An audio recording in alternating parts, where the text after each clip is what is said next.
Bueno, muy bien. En este bloque tenemos una invitada muy especial. Primero voy a presentar a una de nuestras compañeras que se suma al panel, que es Sane. Ella vuelve al panel con sus preguntas filosas. Pero la estrella de este bloque es Lucila De Ponti. Hola Lucila, ¿cómo estás? Muchas gracias por venir. Me verán la pantalla. Ya estás ponchada. Te voy a presentar, tipo formalmente, una especie de CV corto. Nos dirás si está ok, si te gustó. Lucila De Ponti es una dirigente política vinculada desde joven a la militancia social dentro del movimiento Evita.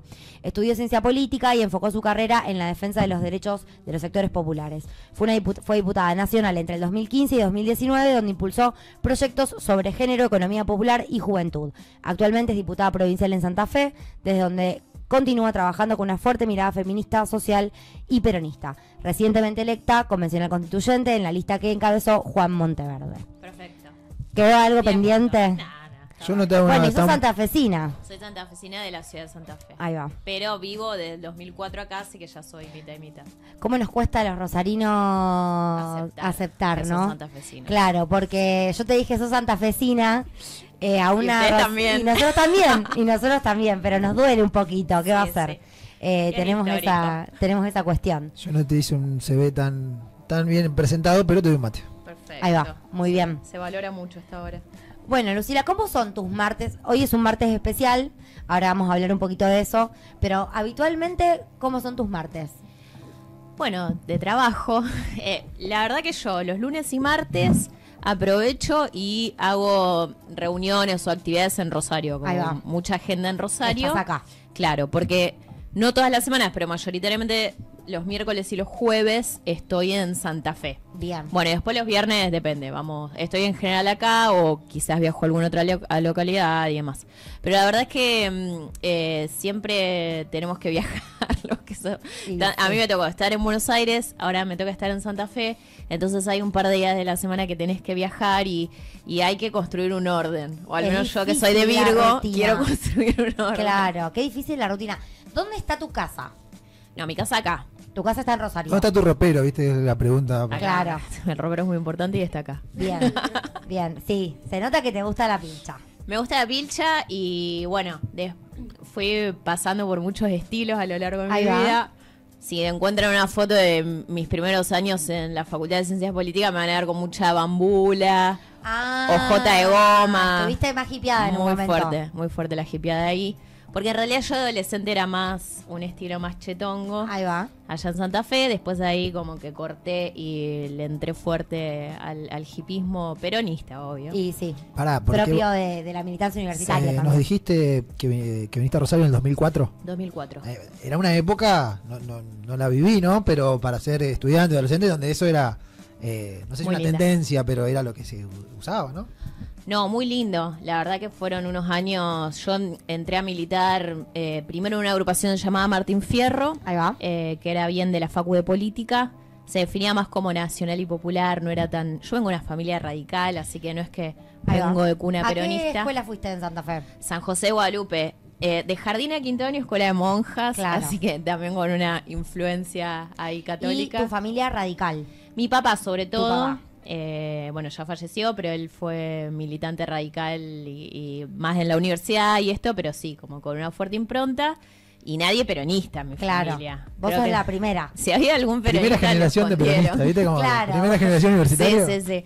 Después la familia de mi mamá más vinculada al campo, no al campo, digamos, la sociedad rural y no Claro. sé qué, pero es más del interior de Santa Fe, del interior de Córdoba, pero el campo, ¿viste? Y todo eso, el peronismo no había, Nada. así que yo ahí rompí un poquito y les costó aceptarme, pero bueno, después re bien, o sea, me bancan a morir. Te bancan. Sí, rey, creo que ahora, después se fueron medio haciendo todos, al menos afines. Peronizaste a la familia, básicamente. Sí, peronicé bastante. El feminismo ayudó. Bien, y sí. Sí. Bien, Yo bien, bien. quiero... ¿Me escucho ahí? Ahí. Sí, ¿te escuchás? Bien. Yo quiero acotar algo. El estilazo que clavó hoy la compañera de Lucila. Sí. Yo banco mucho los personajes con tatuajes. Ah, Estoy bueno. muy contenta de que seas diputada tatuada. Mirá. Como persona tatuada lo digo.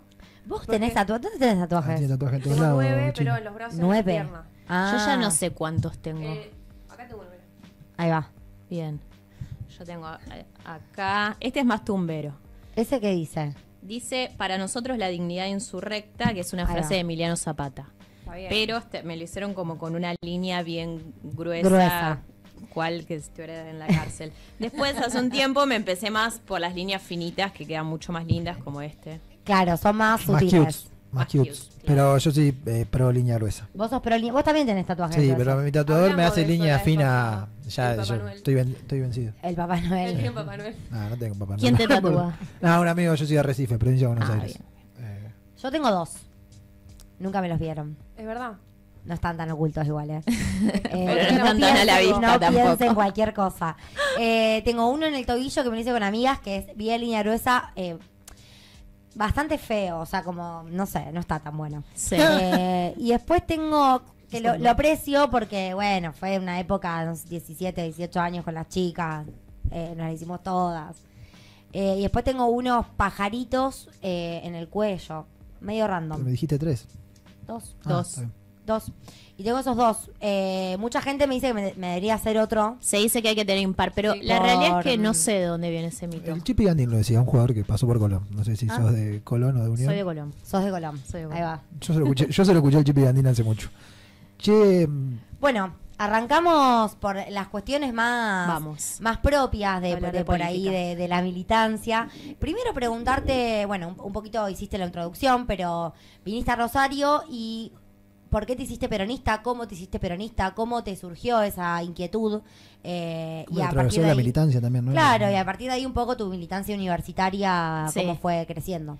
Mira, yo siempre como le cuento que la primera así como de acercamiento social que tuve a algo fue en realidad cuando iba a quinto año y Santa Fe se inundó. Le hubo Claro. una inundación muy grande que hubo en el 2003.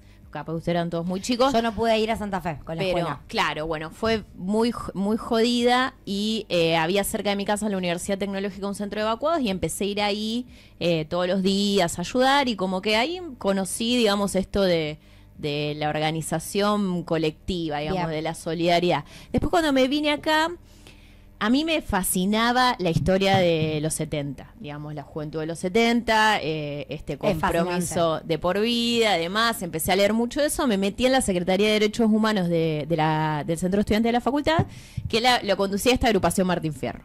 Y a partir de ahí, bueno, ya fue un camino de ida, seguí primero en la Facu, ahí conociendo más al peronismo, pero la realidad es que después lo que me terminó como de hacer 100% peronista y enamorarme fue ir a militar al barrio, digamos, ¿sí? Bien. Y conocer no solo la historia de nuestro pueblo, sino un poco la identidad cultural de nuestro pueblo. Yo vengo de clase media, digamos, nunca pasé necesidades y poder ir a conocer esa realidad y trabajar ahí y ver lo que había significado el peronismo y bueno, al mismo tiempo de conocer la historia, conocer la realidad, fue lo que me fue terminando de tallar un poco a fuego la identidad. Y además, como vos decías, esos años, ¿no? Que invitaban mucho a la juventud a la militancia, era el principio del gobierno de Néstor, con una carga simbólica muy grande de reivindicación de la política, también reivindicación de la generación del 70, reivindicación del La peronismo. militancia joven. Claro, y después, bueno, todos, o sea, eso era como, viste, un tobogán ahí, después vino el conflicto del campo, que fue, digo, yo hoy puedo hacer una lectura más crítica, lo que sea, Fue un digamos. parteaguas, ¿no? Fue un momento. parteaguas, pero además como militante. Pero para la juventud fue una... Sí. A vos te habrá consolidado como militante y a muchas otras personas las empujó a empezar a militar Sí, a partir sí, de, porque- del 2008. Era como en el cuerpo uno sentía que iba a defender un proyecto de transformación y todo lo que eso significaba y bueno, yo militaba en el movimiento Evita y siempre nos gustaba mucho, ¿no? Esto de poner el cuerpo en las movilizaciones. Me acuerdo que una vez tuvimos que viajar a las parejas que nos mandaron como grupo comando, bueno, era un colectivo igual, así que no era tan chiquito, pero teníamos que esperar a Cristina porque eran las parejas un territorio recontra rural, digamos, Claro. de esta zona, y tenía que venir Cristina, supongo que habrá sido para la fiesta PYME, bueno, las parejas de la capital de la PYME, y había como que rodearla de militancia, y me acuerdo que fuimos, ahí hacíamos todo el tiempo esas cosas, digamos, y era muy movilizante porque te convocaba, digamos, a sentir que formabas parte de la historia. Sí, totalmente. Y la verdad fue una época muy linda para la militancia. Sí. Y siempre, a partir de la Martín Fierro, después saltaste directamente a Levita. ¿No Sí. tuviste una transición en otra No, agrupación? fue ahí, en el conflicto, fue en el conflicto del campo que yo me acuerdo. ¿Vieron esa canción? No sé si ustedes la llegaron a aprender, que es un martes de marzo, ¿no? Bueno. Yo no. ¿No? ¿Nadie? No. ¿Quién Bueno, acá? pregúntenle a los Acá. compañeros acá del QTP, todas a la los más saben, grandes, seguro. ellos la van a saber. Un martes de marzo fue el día que salió la resolución 125 y que en Plaza de Mayo fue todo ese quilombo, que lo más conocido Sí. es que Delia le pegó una trompada a un chacarero. Bueno, acá fuimos al monumento, algunas agrupaciones y otras no. Ahí va. También, porque había una movilización del campo y algunas agrupaciones fueron a decir, bueno, acá estamos bancando la parada del Proyecto Claro. Nacional y Popular. Y yo quería ir y estaba con otra compañera, con Mariana, una compañera en ese momento de Martín Fierro, que queríamos ir a toda costa y la agrupación medio que no. Y dijimos, bueno, chau, vamos. Vamos solas. Nosotras vamos. Sí, nosotras vamos, no nos importa. Y a partir de ahí, bueno, fue eso, como incorporarnos a una organización que tenía más un proyecto nacional, una raigambre más fuerte en el territorio, en el barrio, y bueno, ir hacia otra cosa. Así que sí, ahí me fui a Levita y bueno, sigo. Seguís participando ahí. Actualmente, esto por ahí es para una etapa posterior de la entrevista, pero me interesa saber cómo es ahí el encuentro con Juan Monteverde, con lo que en ese momento, bueno, fue Giros, luego Ciudad Futura, para hoy ser Sin Miedo, y consultarte un poco cómo fue ese encuentro, esa transición, esa alianza. Sí. Lo que nos quieras contar. Bueno, yo a los chicos, a Juan, a Karen, a Tomás, el hermano Juan, a Ale, un montón de compañeros de Ciudad Futura, los conozco desde esos primeros años de la facultad, donde ellos después terminaron creando el movimiento Giros, pero al principio todos formábamos parte, ahí de año 2004-2005, de una asamblea que se había armado en la universidad por el reclamo por más presupuesto y demás. Y ahí, bueno, nos conocimos muchos, digamos, de esa generación, que después tomamos distintos caminos que no son caminos opuestos, sino que son paralelos, digamos. Cada uno fue como acercándose a una identidad que más le convencía, algunos al peronismo, ellos más a una identidad más vinculada a una izquierda, más heterodoxa, digamos, más del siglo XXI. Pero los conocía ya desde ese momento. Claro. Y la realidad es que después en la militancia uno se encuentra siempre cuando está peleando por las mismas cosas, ¿no? Y nosotros nos encontrábamos mucho en el barrio, nos encontrábamos mucho en la calle en distintas movilizaciones por distintas cuestiones y había ahí, digamos, como una intuición, ¿no? De que en realidad estábamos medio por lo mismo. Y que, bueno, después competíamos electoralmente, formábamos parte de distintos partidos también, pero es como que uno sabe, digamos, que estamos por lo mismo, que estamos para lo mismo y que en realidad es un poco hasta a veces caprichoso no juntarse. Ok. Hay un objetivo común que a veces... ¿crees que esa resistencia ocurre desde el peronismo, desde la izquierda, desde ambas partes, esa resistencia al encuentro? Desde ambos, digamos. A mí me parece que eso forma parte, digamos, a veces de cierta falta de comprensión, a veces de uno querer arraigarse demasiado a identidades particulares y no poder en determinado momento comprender que nosotros necesitamos construir mayorías más grandes que puedan ser más representativas de la sociedad, digamos, y que uno por ahí en la militancia, y sobre todo cuando es más chico y cuando empieza, siempre querés que la gente piense como vos, digamos. Pensás que la verdad la tenés vos y hay algo de eso. Y hay algo de eso. Y obvio, y que uno lo puede seguir pensando. Y está muy bien porque tiene que ver con la convicción y tiene que ver con un camino que uno elige recorrer y demás.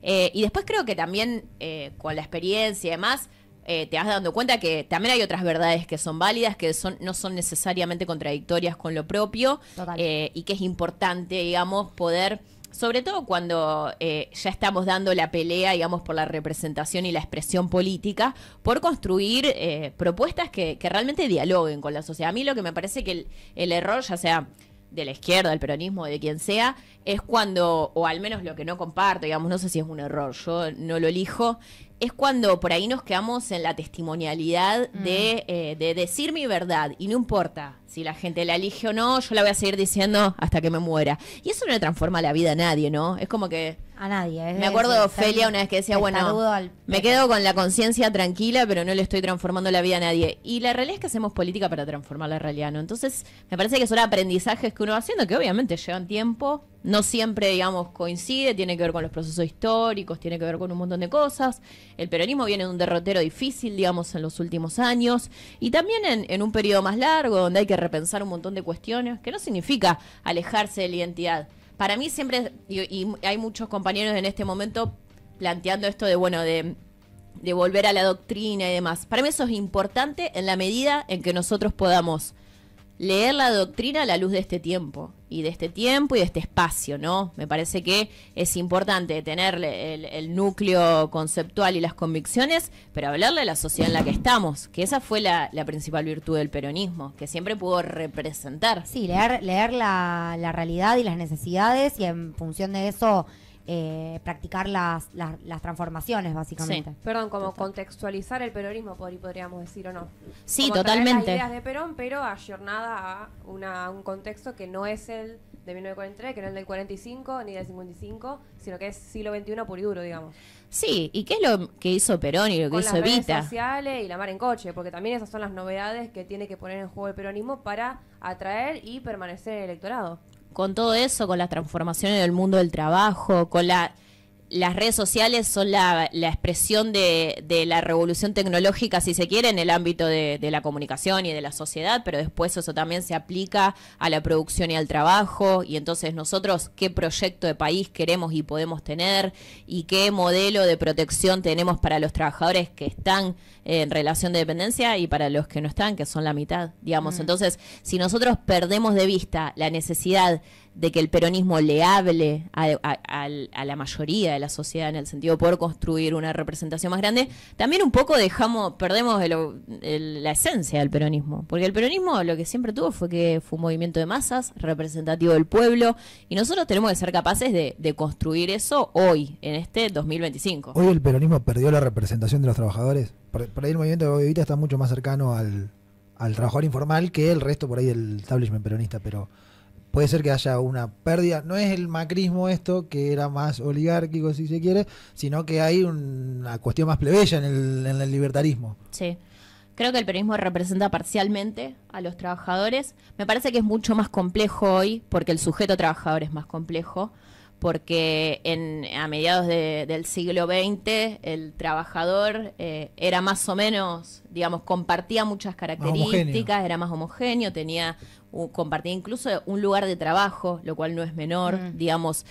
Había una serie de condicionantes que definían la identidad del trabajador y aparte cómo a partir de esa identidad de trabajador se producía la integración social y la realización de un proyecto de familia.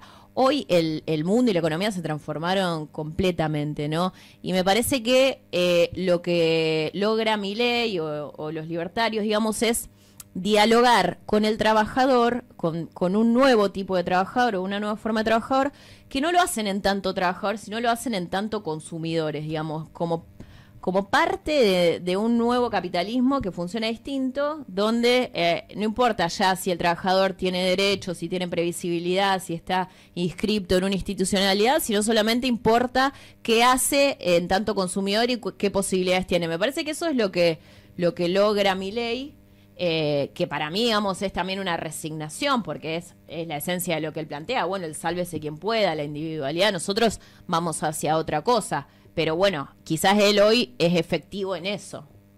Sí, creo que hay una lectura por parte del gobierno de Milei propiamente dicho, de los deseos en algún sentido. Deseos que podemos no creerlos valiosos, sobre todo nosotros que somos peronistas, pero que hoy existen, que hoy la reivindicación del trabajo pasa si podés hacerlo de tu casa, si cuantas menos horas estés frente a la pantalla, no te interesa bajo ningún punto de vista generar un grupo de amigos en el trabajo, claro. Lo cual eso es tremendo, porque ahí para nosotros, haciendo un parangón con la historia, digamos, en qué lugar queda el delegado que representa a los trabajadores en distintas secciones laborales. Que de hecho los trabajadores formales son los que menos perdieron dentro de todo con Milei, puede ser que así.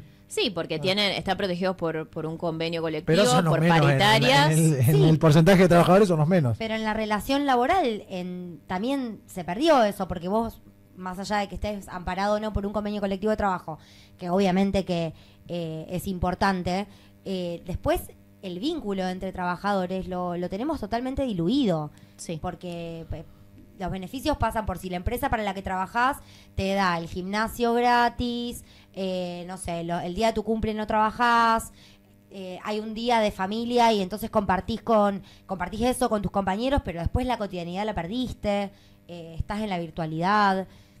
Bueno, Sí. perdón, no, Lucila hablaba de las redes sociales como nueva forma de trabajarla, bueno, la economía de aplicación Bueno, y de también. plataforma, y como nueva forma de comunicar, y también como ese ágora virtual, digamos, donde el libertarismo, o llamémosle como quieran, gana terreno ahí, se maneja mejor, se comunica mejor en el debate público a través de las redes. Ahí, ¿cómo lo laburás vos o cómo lo ven ustedes? No, creo que ellos un poco nacieron de ahí, ¿no? Y que han logrado hacer no solo una interpretación, sino como que habitan ese espacio Le sale más natural. como una manera más natural, sí, sí. Y me parece que mucho de eso tiene que ver con la pandemia. Yo algo que me autocritico muchísimo a mí misma, digamos, si el peronismo se lo quiere autocriticar, bienvenido sea, yo me lo autocritico a mí, es no haber podido comprender durante la pandemia muchos de sus efectos, ¿no? Ahí va. No haber podido comprender lo que significaba para los jóvenes que estaban en la escuela y que no pudieron salir, pero también para la gente que no podía salir a trabajar, para aquellos que necesitaban, digamos, otro espacio, incluso para los que no creían en la política sanitaria, y haberlo visto solamente desde un lugar de juicioso, digamos, Sí. de decir, no, bueno, antivacunas, están en contra de todo, si no comprenden esto de que el Estado te salva. El Estado no salvó a un montón de gente y se fueron instaurando otras lógicas, digamos, y otras formas de relacionarse que yo sinceramente no lo pude comprender y me llevó años, digamos, poder entender. Creo que recién lo terminé o me pude dar cuenta cuando perdimos las elecciones con Milei, de decir, bueno, cómo esto terminó canalizándose también en una expresión política. Aquello que nosotros decíamos, están todos locos y están en contra de la sociedad y de lo colectivo y demás. Y para esas personas, quizás lo colectivo no significaba demasiado, no podía resolver sus problemas concretos. Toda la cuestión de ver la salud mental como fue afectada, no solo para las personas que tuvieron problemas económicos, sino incluso, por ejemplo, para las familias que tenían niños chiquitos y cómo esos niños vivieron esos años absolutamente encerrados y poniendo en crisis todo, ¿no? Me parece que es mucho más complejo y que de ahí, bueno, sí surge una expresión política, ¿no? Que de alguna manera como que Surge de abajo hacia arriba también. Sí, eso, ¿no? surge de abajo hacia arriba. Lo peronista también del Sí, asunto. es que lo que no quiere decir, perdón, Claro. que existan factores de poder que también, digamos, operan sobre eso y construyen una aprovechan de estrategia eso, sobre claro. eso. Bueno, que esto no sé si leyó en el libro de los ingenieros del caos. No. Es muy bueno y es cortito, así que Bien. lo pueden leer. Es de... ¿Quién lo escribe? De Daempoli, Giuliano Daempoli, que es el mismo que escribe El mago del Kremlin. Ahí va. Son dos libros que están muy de moda porque hablan un poco de esto, pero bueno, Los Ingenieros del Caos cuenta, digamos, cómo en distintos países, distintas personas, digamos, con nombre y apellido, en Italia, en Inglaterra con el Brexit, en Estados Unidos con Trump, en Hungría con Orbán, fueron construyendo estrategias a partir, digamos, de esta capacidad de habitar las redes y de construir mensajes que están sobre todo sostenidos en una situación de resentimiento y de odio, pero lo que me interesa es esto de cómo operan factores del poder también, o personas, digamos, que piensan una estrategia política sobre eso que sí es genuino y es de abajo hacia arriba, digamos, que no es mentira lo que hay abajo de eso. Sí, pero no dejan de conducirlos hacia un lugar que les conviene a determinados sectores, digamos. Sí, por supuesto. Pero en Europa o en Estados Unidos también hay un componente nacionalista. Acá nos toca a uno que no le gusta la Malvinas, no le gusta la industria nacional.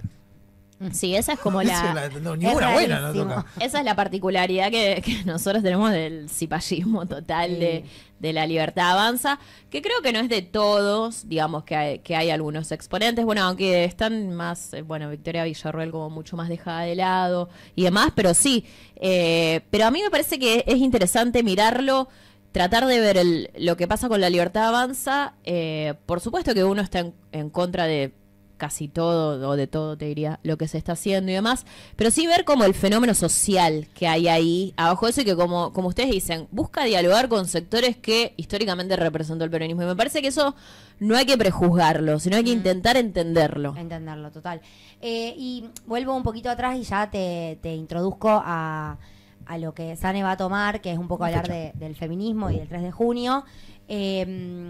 Pero sí, como vos recién hacías esta reflexión de no haber leído en su momento, pandémico, prepandemia, la situación social, te pregunto si emparentás algo de esto, no por tu responsabilidad, sino en general desde el feminismo, algo similar a la no lectura, a la reflexión sobre el impacto, la resistencia,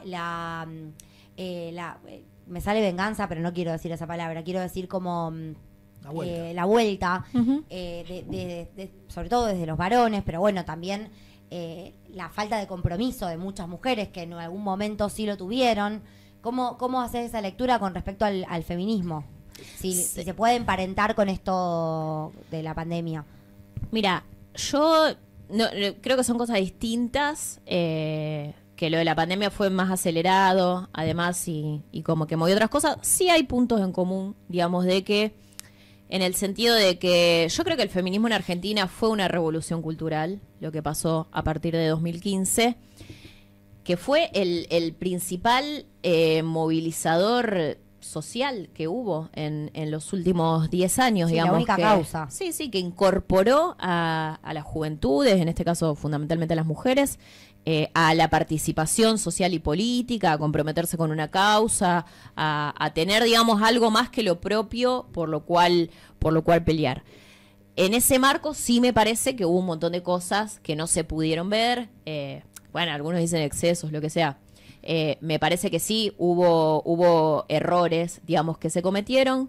Desde mi punto de vista, el principal fue que los feminismos lograron conquistar espacios institucionales, incluso legislación, pero también la creación de ministerios y demás, desde los cuales lo que se hizo fue muy poco en comparación con lo que se debería o se podría haber hecho. Entonces terminó habiendo una distancia muy grande entre lo discursivo y la práctica. Llegamos ¿no? a mitad de camino.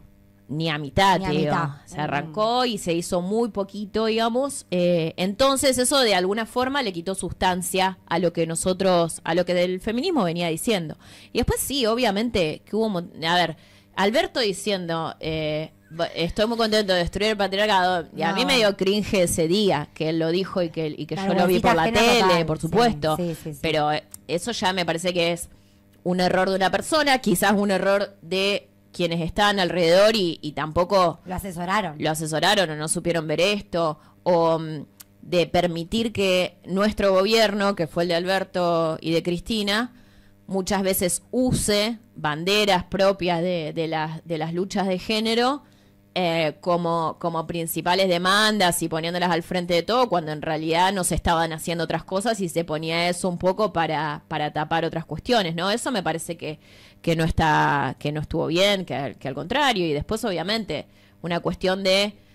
Para mí siempre cuando uno se aferra solo a la verdad y a la mirada propia y juzga al resto desde ese lugar, se cometen errores. Y eso también pasó con el feminismo, y eso fue lo que muchas veces creo que puso un límite o dejó afuera a muchas mujeres, a muchos varones, a lo que sea, y a todas nos ha pasado, digamos, y me parece que esas cosas sí no nos hicieron bien. Ahora, hoy, o no sé si hoy, pero el año pasado, ahora creo que está un poquito menos, pero después vino, sí, una vuelta donde parecía que todos los problemas que tuvo la Argentina y el peronismo eran culpa de las compañeras y nos del feminismo. Acusaron de todo, éramos supuesto. responsables de que haya ganado Milei, tremendo. Y eso no es real. No, a ver, sí que el avance del feminismo también construyó su correlato y su respuesta en sectores conservadores, sobre todo con la cuestión del aborto, y que no les parece esto, pero eso me parece lógico. O sea, cuando se avanza de un lado, surge una organización del otro lado también, y bueno, esas cuestiones me parecen que suceden.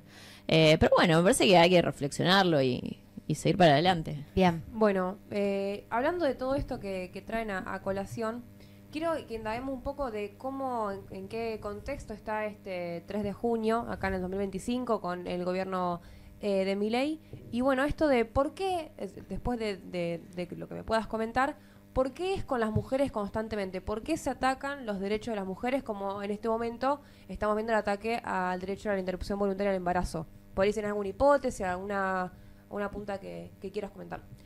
No, creo que tiene que ver con esto que hablábamos recién, que nosotros vivimos primero un clima de época más vinculado al progresismo, si se quiere, como se lo suele llamar, o a determinadas banderas que tienen que ver con la ampliación de derechos, que tienen que ver con la igualdad y con la justicia social, y que ahora estamos en un clima de época que no es solo Argentina, creo que es global, más allá de que haya particularidades, como decíamos recién, que tiene que ver con rechazar todo eso, ¿no? Y ponerse en la vereda enfrente, y desde la reivindicación de la libertad individual y de la libertad de mercado y de la ineficiencia del Estado y todo esto, criticar y cuestionar todo lo que tiene que ver con la agenda que es característica del feminismo, pero también de otras demandas que tienen que ver con la ampliación de derechos. Me parece que tiene que ver con eso, y creo que en eso se inscribe esta agresión constante del presidente o de toda la gente, digamos, que ascribe a él, a las mujeres muy particularmente, digamos, pero no solo a las mujeres, sino hay distintos sectores sociales que son agredidos. Bueno, venimos de una semana donde el presidente se dedicó a agredir a un niño con autismo. O sea que sí, yo lo ya tratamos recién, no, estamos en cualquiera. La verdad no, más bajo que eso no sé qué hay. Sí. Digamos, incluso no sé ni qué decir, porque es ¿Cómo como... se va a superar? Claro, ¿qué pasa? O sea, ¿cómo se le puede ocurrir eso, no? Y aparte, ponele que él, que es un tarado, digamos, o lo que sea, una persona rota que está haciendo esto en contra de todos. Pero toda la otra gente que también lo hace, o sea, no entienden 2 centímetros. Pero me parece que forma parte de esto de construir identidades políticas sobre el odio hacia otros sectores sociales, que es algo de esta época. Bueno, eso estaba, mientras vos hablabas me quedaba pensando, yo llegué al 2018 con 16 años, abusé total de la política, escuela... Poncho Nazaria, está hablando. Laica, que no se hablaba ni de la dictadura ni de nada, o sea, cero política, cero historia. Y hubo un contexto que me invitó por ir a reflexionar sobre lo que es el feminismo, la política, el lugar de las mujeres en la política. Y pensando esto que traías vos, ¿con qué cabeza llegan las juventudes o las chicas de 14, 15 años a pensar el feminismo en un gobierno que se autoproclama agenda anti-woke? Claro. Sí. O sea, ¿con qué herramientas una persona puede familiarizarse con la política en un contexto donde los políticos son todos corruptos, son todos una mierda, y las mujeres son las culpables de la pandemia, ponele? Son las mujeres inventaron el COVID. Claro. Y todo. Y todo. Y todas las desgracias de este mundo. Todas. Mira, yo creo que aún así, con todo esto que ustedes dicen y que es cierto, la pelea que dimos en lo previo y la disputa cultural y lo que se logró no volvió atrás. O sea, no volvió a cero. Y las pibas libertarias que pueden hablar y hacer sus TikToks o sus streams y lo que sea, y que sus voces estén ahí, también es parte, digamos, de lo que el feminismo habilitó. Pero ¿no? ¿hasta qué punto llegan a ser conscientes de eso? No, probablemente no lo sean, digamos, ellas... Creo que ahí está la batalla. Probablemente lo atribuyan a su propia capacidad y demás, pero no importa, digamos, porque lo que nosotros logramos como mujeres en la sociedad es abrir espacios que antes no teníamos, es dejar de estar siempre en roles secundarios en la historia, es terminar con la impunidad sobre nuestras vidas y nuestros cuerpos. Un poco de eso queda, digamos, quizás no estamos obviamente en el 2018, en el 2019, nosotros ahora estamos por reformar la Constitución, y la Constitución dice un rengloncito de pedo, digamos, menciona la agenda de género, la ley de necesidad, y yo siempre digo, bueno, si la ley la hubiéramos aprobado en el 2019, en el 2020, tendría todo un párrafo diciendo, claro, bueno, las mujeres, los derechos, la paridad, contra la violencia de género y todo. Y ahora dice muy poco, porque lamentablemente incluso los dirigentes políticos están muy condicionados por los tiempos, digamos, por el clima de época. Pero me parece que nosotros, como mujeres y que fuimos parte de eso, no tenemos que perder de vista que no volvimos a cero. Y que en todo caso, bueno, será un momento más de resistir, será un momento más de debatir, de discutir, desde un lugar quizás de menos fortaleza institucional ni hablar. Y quizás también menos simbólica, porque hoy se ponen muchas cosas en cuestión que antes no se ponían, pero bueno, que esto no va a durar para siempre. Y creo que va a haber un momento en el cual volvamos, digamos, a la carga. Y ahí sí lo tenemos que hacer mejor que lo que lo hicimos antes. En el chat, Connie hacía una pregunta, que la conoces a Connie Con Estepa. Estepa, sí, claro. Hola, Connie. Que pone muy buena entrevista. Creo que lo podemos relacionar con esto del feminismo, ya lo hace más por el rayo peronizador, pregunta. Dice, ¿hace falta el rayo peronizador más desde lo retórico o desde los hechos? Yo desde los hechos, creo. O sea, para mí, a mí me parece muy interesante todos los debates que se están dando en estos años y demás del peronismo, su rol, bueno, todo esto que decíamos antes. Sí. Pero yo creo que el peronismo se reencuentra con sí mismo en la medida en que sea capaz de hacer las cosas distintas, digamos, de hacerlas mejor en el sentido desde lo político, de poder hacer una lectura de lo que ha pasado y que lo que le proponemos a la sociedad le resuene, a la sociedad dialogue con la sociedad, la represente, y que ni hablar que cuando estamos en el gobierno eso también se exprese en políticas públicas, digamos. Nosotros no podemos, o sea, todo lo que pasó en el gobierno de Alberto, en el sentido de los logros que no se pudieron alcanzar, más allá de los condicionantes y demás, lo que sea, a mí no me gusta poner esas excusas. Digo, se tuvo que haber hecho mucho más en un gobierno peronista. Y me parece que es desde ahí, desde donde el peronismo se reencuentra con sí mismo, que aparte de esto, digo, el peronismo siempre fue un movimiento político que se caracterizó por hacer, por representar a las masas y por hacer y transformar la realidad para que puedan vivir mejor. Sí, vuelve a darle la dignidad a la gente, al trabajador. Sí. Y eso claramente en el gobierno de Alberto no existió. Porque sí podemos reivindicar las cuestiones desde el feminismo y esos avances que hubieron, que no creo que sean... gracias, Alberto, para nada. Porque no, sí él lo dijo. Él lo dijo. Hizo todo lo posible para tirar fue gracias a nosotras y a un proceso que también habilitó Cristina, siendo primer presidenta electa de la Argentina. Pero definitivamente el gobierno de Alberto no pudo ir no pudo entrar en el peronismo, en la historia del peronismo, diría yo, porque... La historia mala. Bueno, sí, o en la historia del peronismo que reivindicable, diríamos. Porque la gente no se podía comprar un pedazo de carne. Sí, ni hablar. Entonces, ahí ya... No, o sea, el 2023 era imposible que nosotros ganáramos las elecciones. Perdón, ¿en qué lugar te encontró todo el periodo de Alberto Fernández, pandemia? ¿En qué lugar institucional? Yo fui diputada provincial. Pero ahí la postura dentro de la Cámara en Santa Fe, porque también era... Bueno, teníamos el gobierno en la provincia. Claro. Y fue una época difícil porque... mirá, yo había sido diputada opositora durante el gobierno de Macri. La verdad que es mucho más fácil y divertido ser oposición que ser oficialismo. No, ahora no. Ahora tampoco es divertido ser oposición. Porque ahora reconfiguró todo. Pero cuando yo llegué con muchas expectativas en el 2019 a poder ser una diputada oficialista, digamos, oficialista de tanto del gobierno de Alberto, pero también del gobierno de Perotti. Un poco, creo, perdón que te interrumpa, pero... A ustedes con el feminismo, a uno como militante en contra del macrismo, nos pasó a todos. Sí. El optimismo ese. Sí, y muchas ganas de... Yo quería ser un soldado de los gobiernos para estar ahí, pelear las cosas que había que pelear y demás. Y después no pasó nada. O sea, el gobierno de Alberto, bueno, ponele, me quedaba más lejos. Pero a mí el gobierno de Santa Fe, el gobierno de Perotti, no me convocó ni una vez a discutir una ley. Yo quería que vengan y me digan, mira, tenés que ir a defender esta ley y vamos a pelear esto y lo que sea. Yo estaba a disposición, digamos, para hacer la eso. Legislatura. Y planchó totalmente, no tuvo diálogo con sus propios legisladores, se peleó con algunos de sus legisladores. O sea, las principales debilidades de ese gobierno fueron políticas, digamos, fueron la incapacidad de poder conducir al conjunto del peronismo. Se puede traducir al plano nacional. Sí, también, pero bueno, yo le digo porque eso me quedaba mucho más lejos. Después lo nacional sí, uno estaba y demás, pero no tenía una función concreta. Y después, bueno, fue un Parecía gobierno- la parte de la falta de liderazgo político. Eso sí, ni hablar. Que al principio no fue tanta, pero bueno, unos meses, digamos. Porque Sí, ustedes se la acuerdan, al principio de la pandemia- pandemia era como Alberto, La ¿viste? Filomena. Las El tío, Filminas, y era el tío como Alberto. Alberto, ¿viste?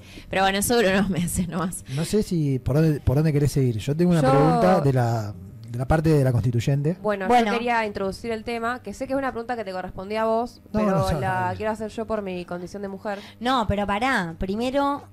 Bueno, dale. Mandale. No, que vos habías traído a colación el tema de la reforma.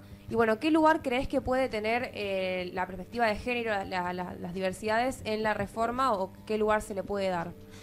Bueno, la ventaja que tenemos es que partimos de cero, básicamente, porque hoy la Constitución no dice nada de la agenda de las mujeres, incluso yo siempre lo digo como a modo, digamos, de metáfora, nos nombra la palabra mujer solamente 3 veces y todas en contextos que no son para hablar de los derechos de las mujeres. Entonces, bueno, todo lo que hagamos va a ser mejor que lo que tenemos ahora. Bien. Después tenemos una desventaja que es... este clima, digamos, de época, donde la agenda de género no está, no es lo que más rating genera. Y después, por otra parte, la composición, digamos, de la convención, donde por un lado hay una abrumadora mayoría de varones, somos 26 mujeres y 43 varones. No, estoy diciendo cualquiera. No, está bien, 43 varones. Que eso se da porque todos los departamentales ganaron todos varones, 100%. Y después que entre las mujeres que somos hay muchas que quieren destruir, digamos, la agenda de género. Así que bueno, aliadas feministas somos pocas, pero no importa. Vamos a dar la pelea. Confiamos en que lo hemos hecho otras veces y hemos tenido buenos resultados, en que hay un montón también de varones, por supuesto, que se van a sumar a esto, en que el feminismo sigue teniendo fuerza y capacidad de influencia en la calle, digamos, y que esto también va a ser importante, y que bueno, nosotros tenemos algunos objetivos concretos, algunos de primer orden, otros que es ir un poquito más allá, pero que van a tener que ver, bueno, un poco con esto. Primero con darle visibilidad a las mujeres en el texto normativo más importante de la provincia de Santa Fe, a partir de las herramientas que tienen que ver con la prevención de la violencia, a partir de la consagración de la paridad, a partir también de la protección de la mujer en el contexto de trabajo, la protección de la maternidad también en este sentido, en el contexto de trabajo, con toda su especificidad, y bueno, una perspectiva de salud integral, también de la educación, que esas cuestiones que nos permitan darle visibilidad y existencia jurídica, digamos, a la mujer en tanto sujeto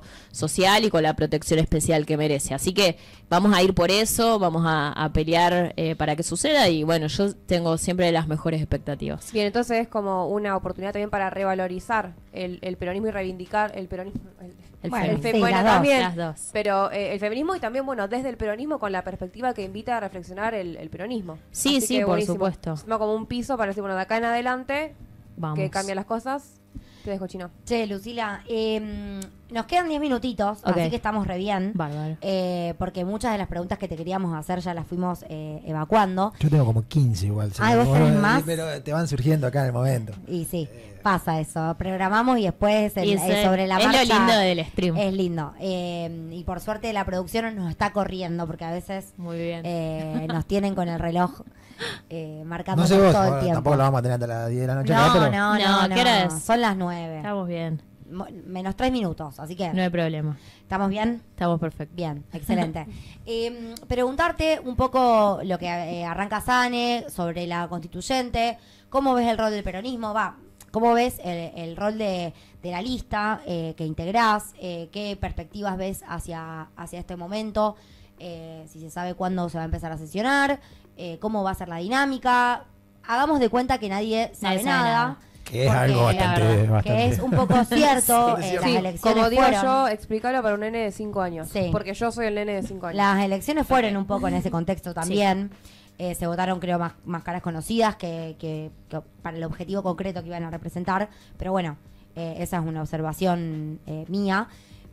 Contanos un poco de qué va esto, hacia dónde, qué implicaría en general. Bien, bueno, se va a reformar la Constitución de Santa Fe después de 63 años que no se reforma, así que es un hecho trascendente, muy importante.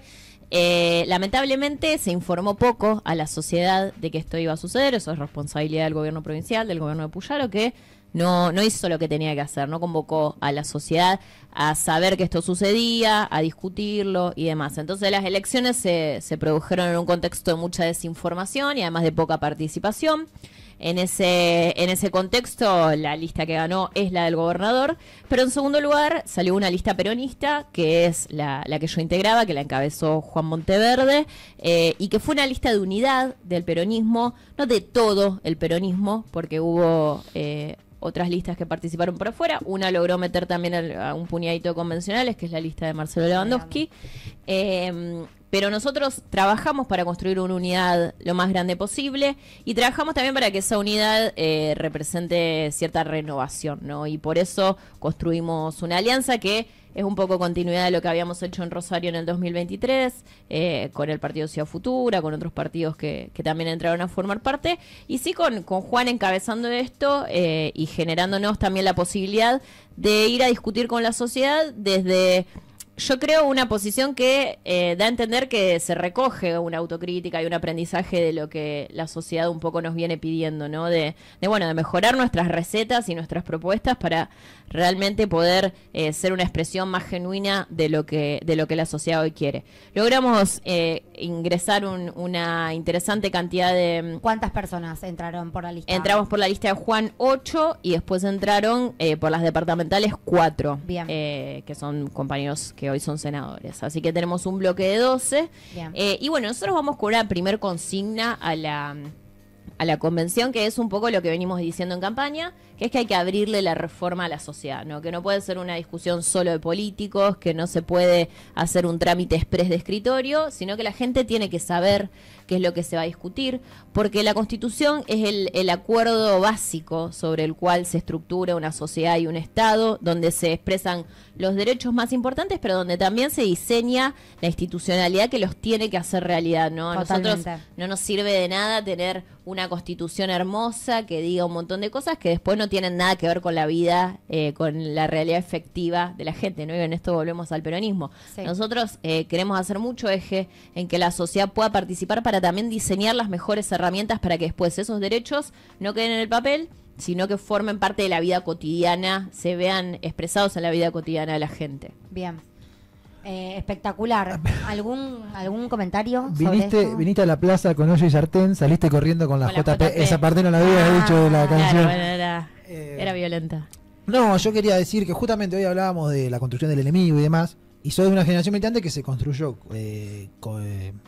a partir del enemigo con el campo, la oligarquía. Fuiste a Las Parejas, por ejemplo, a custodiar a Cristina, por decirlo de alguna manera. Sí. Y hoy toda esa zona de la provincia de Santa Fe la tenés que también tratar de representar. Así como tenés que recuperar las bases del peronismo, también tenés que salir a hablarle a esos sectores que siempre fueron esquivos.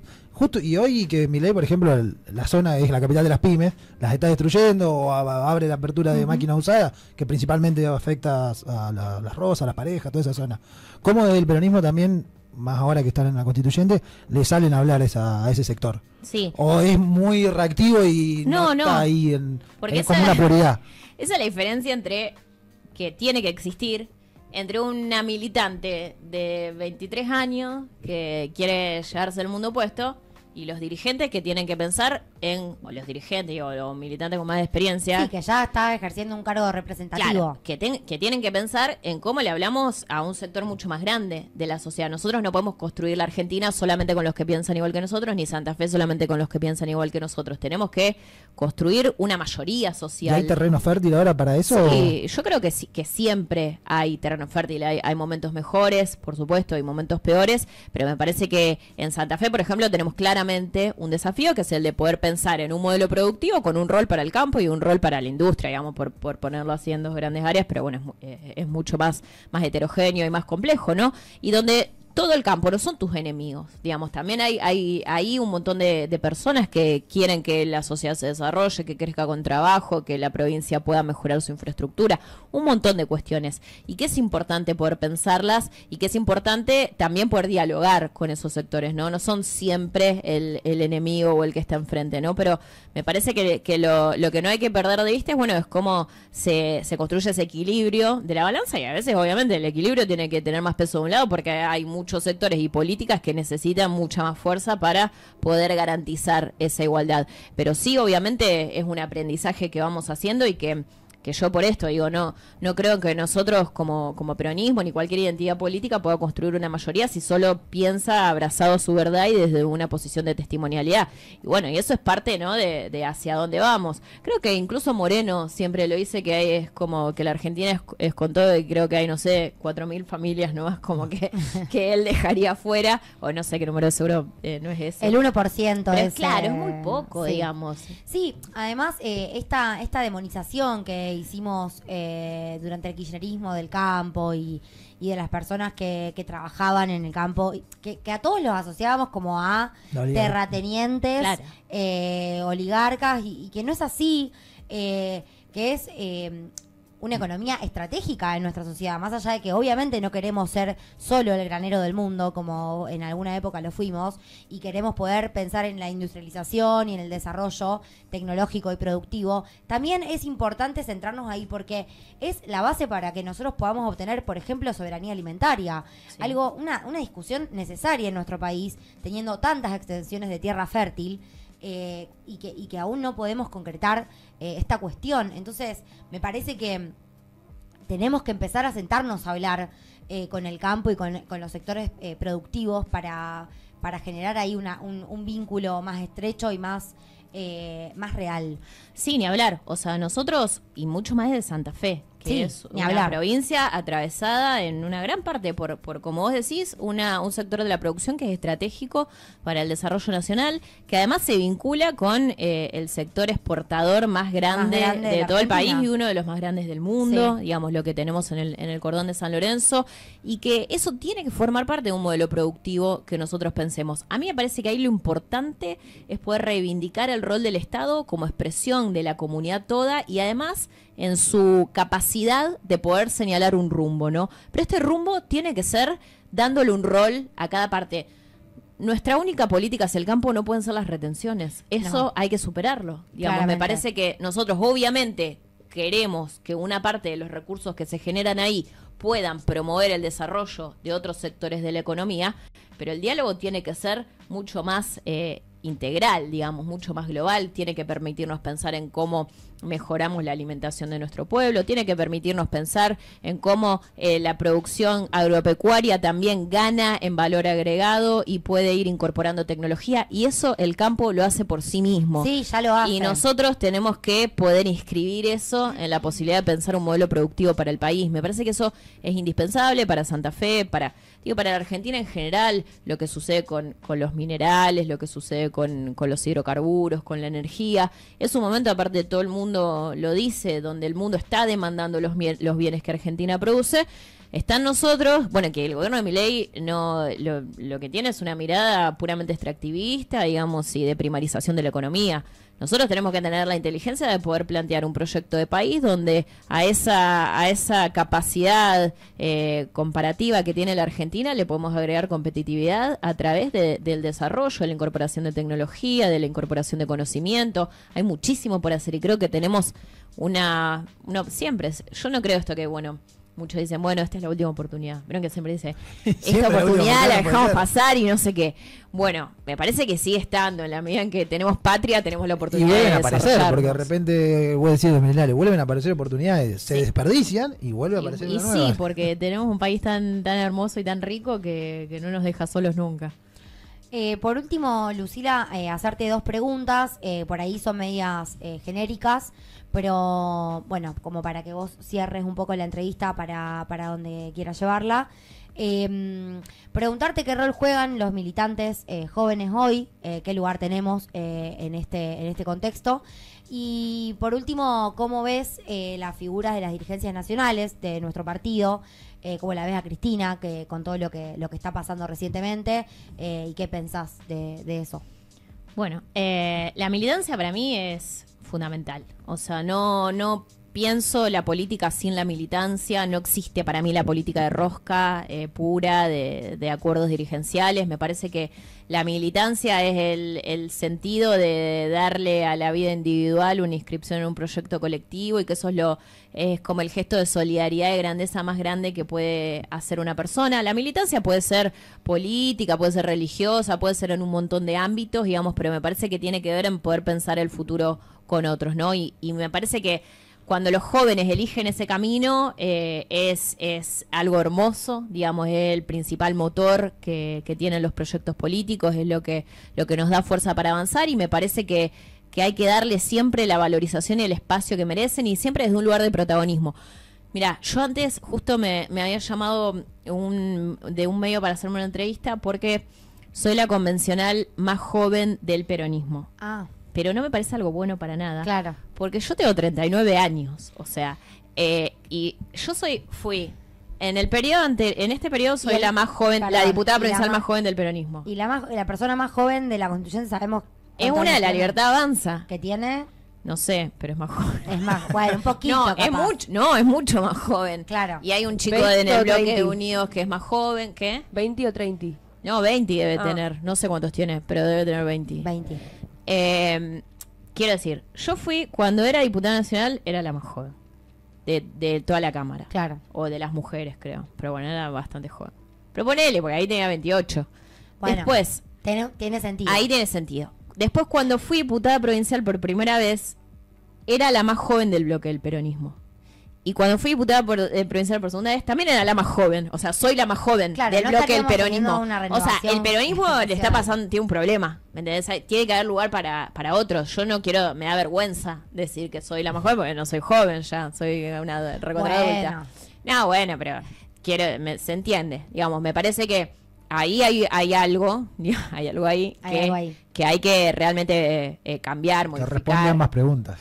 Sí, digamos, sí, me parece que eso hay que modificarlo urgentemente. Y después, ¿cuál era la otra? Ah, lo de los dirigentes nacionales. Cristina. Complejo. Bueno, media chota la verdad. Mira, a mí... Te hice las dos juntas. Podías Un mate. elegir arrancar por esa y seguir con la juventud. A mí no me gusta, sinceramente, ver a Cristina candidata a diputada provincial de la tercera sección. Ok. Me parece que ella tiene que ocupar un rol mucho más importante en este proceso. Me parece que desde hace mucho tiempo ella tiene que ocupar un rol mucho más importante en el proceso político en el que estamos, que tiene que ver con señalar el rumbo del peronismo, pero desde un lugar en el cual pueda intentar, no sé si conducir, pero al menos hablarle al conjunto, ¿no? Y lamentablemente creo que hay como una tendencia a achicarse en los últimos años, ¿no? Y bueno, no me gusta. A mí Cristina me parece una genia absoluta, una persona que admiro, que es la dirigente más lúcida que tenemos hoy. Quizás sea la que también puede sacar más votos, pero preferiría verla como candidata a diputada nacional o a otro rol, digamos. No termino de comprender por qué ella va a ser candidata en la tercera sección de la provincia de Buenos Aires. ¿No lo ves como un gesto de cierta humildad o de intento de reconciliación con todo lo que viene pasando con Axel? No, No. al contrario. Al contrario. De reconciliación con Axel, me parece Nada. que no. Mira, no lo termino de ver en ese sentido. Y me parece que incluso también, digo, es parte de pensar, bueno, ¿qué nos está diciendo la sociedad al peronismo? Nos está pidiendo que nuestra dirigente más importante sea candidata a diputada provincial, o nos está pidiendo que esos lugares puedan ser ocupados por una generación que renueve determinados espacios, y que quien ha sido presidenta 2 veces, senadora, diputada, una líder, la líder más importante de la política argentina del siglo XX, conduzca este proceso hacia otro lugar, ¿no? Sí me parece bien que sea presidenta del partido, digamos, estas cuestiones me parecen mucho más válidas. Ahora, siento que la embarran, digamos, que, no sé, no lo termino sinceramente de comprender. Yo no soy de Creo los que estamos sectores un así poco como más todos en la cristinistas. misma, No sé, ojalá estemos todos en la misma para que para que no suceda. Bueno, supongo que va a suceder porque ya lo dijo allá en Ya la lo tele. dijo. Pero la verdad que sí me gustan las cosas que está diciendo. Me gustan sus últimos discursos, los he escuchado. Creo que recupera muchas cosas de la militancia, viene diciendo hace mucho tiempo en muchos aspectos. Pero me parece muy importante que lo diga ella. Sí. Y me parece muy importante que eso se pueda expresar también en la construcción de una doctrina actualizada del peronismo para este siglo XXI. Todo eso me parece fundamental y creo que es muy válido. No terminó de entender sus decisiones más vinculadas a la política. En lo concreto. Claro, esto. Bueno, China, le dijimos hasta ahí 10 y ya nos pasamos. Ya nos pasamos. Bueno. Así que muchísimas gracias, pasamos Lucila, 3 por haber minutos. venido. Posta, muchas gracias. No, Estuvo gracias a muy buena la ustedes. charla. Muy interesante. A mí me gustó mucho. Me dejó pensando. Bueno. Sí, Bien, a ustedes. la pregunta que me anoté ahora te tiro un par a ver qué me decís después cuando cortemos. Che, muchas gracias a los chicos atrás de cámara que se Muchas quedaron gracias. hasta ahora. Ese Ceci. China, Bueno, gracias Lu, gracias Sane, Santi. nos vemos mañana. Nos vemos mañana. Seguimos con Ruidos Molestos. Viene Rama. Viene Rama con más política, así que Sí, con no se cansen. no se agoten. Ahora no miren nada, miren una serie, boluda, pochoclera, cualquier cosa que mañana seguimos. Hasta mañana, adiós.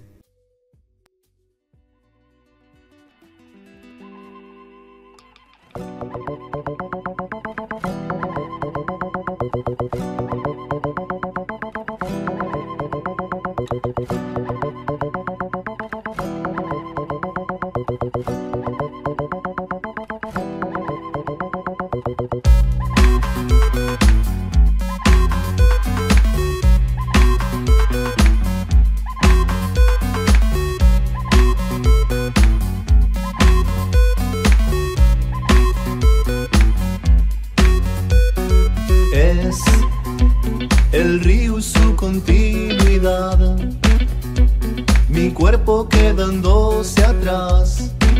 No lo voy a imaginar, puedo ver